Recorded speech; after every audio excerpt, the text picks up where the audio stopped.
Good afternoon, San Marino Unified students, teachers, staff, and families. This is the first of our Friday superintendent updates. I hope to give you a video update each week to kind of keep you up on what's happening out there in the world and here in San Marino with our kids and our teachers and our families. You know, it's still so surreal that we're completing our second week under a student dismissal from the governor. You know, like many of you, we consider the possibility that there might be a closure, and we even plan for the possibility, thinking about teaching and learning and everything that goes with it. But it was still a shock to the system when that announcement was finally made. I'm so very proud of the SMUSD community for your collective bravery and empathy, patience, and support of our teachers and staff. We are truly in this together, not just here in San Marino Unified, but throughout our state, nation, and world. My thoughts are constantly with everyone from our seniors, whose final year before college has been flipped upside down, to our elementary students who are just dying to get the wiggles out, and middle schoolers who have so much pent-up energy they just don't know what to do with it, to our teachers who are juggling and providing instruction in a brand new way to their students while, many of whom are caring for and co-teaching their own children, or even in many cases caring for an older adult. As a father who is worried every single day about my ICU nurse daughter, Allie, my love, I share in your fears and anxiety, but also in your hopes for the future. So a couple of quick updates from my teleconferences this week with the county and the state.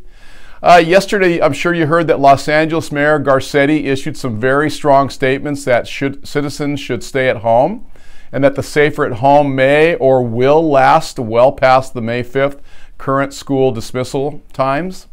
Today it was announced that LA County beaches, promenades, and trails would be closed to slow the spread of the virus. I think that's through April 19th. Consensus is beginning to grow that we now have to think in terms of what dismissal might look like through the end of the school year. That's not an announcement, but I'm telling you that that's the discussion that's out there. So teaching, learning, and grades are at the top of every superintendent's list of items that we're seeking technical guidance on from the state and federal governments.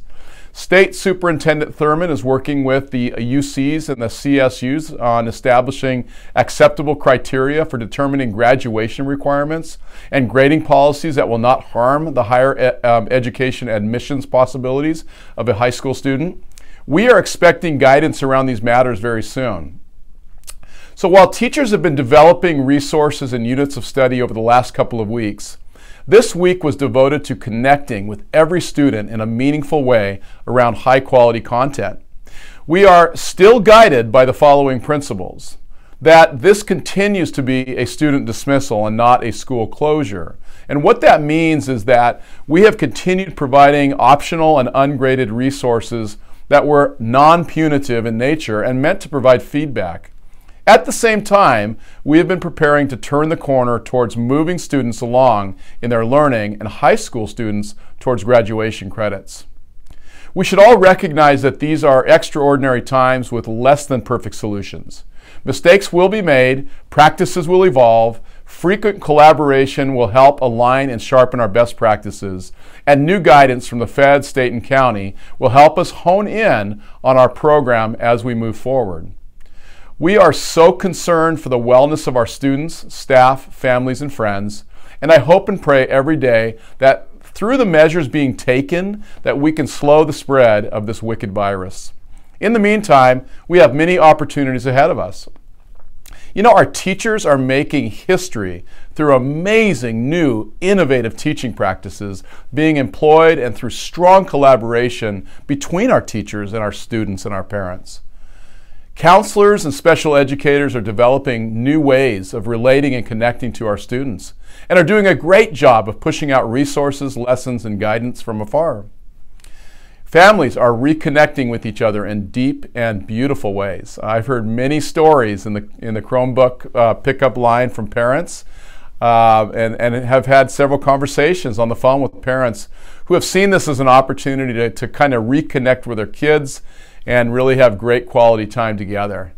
These are some times that I think we have all missed over the busy school years of raising our own kids, and what an opportunity to reconnect with our families. But let's all continue to do our part. Spatial distancing, connecting with our loved ones in this safer at home setting, regularly washing our hands, resisting that ever-present inclination to touch our faces. If we all work together to flatten the curve and kick the COVID-19 out of here, we will soon be back together again. In the days and weeks ahead, I will send out a weekly update, unless there's some hot news that directs me to do it sooner, to recap each week and to kind of check in with you. Teachers, counselors, principals, and other staff, we would love to see photos and video of you in your natural setting teaching your kids in very different ways. Students and parents, we would love to see your students at work. If you're willing, please send photos and video to Amber Nuuvali at nuuvali@smusd.us.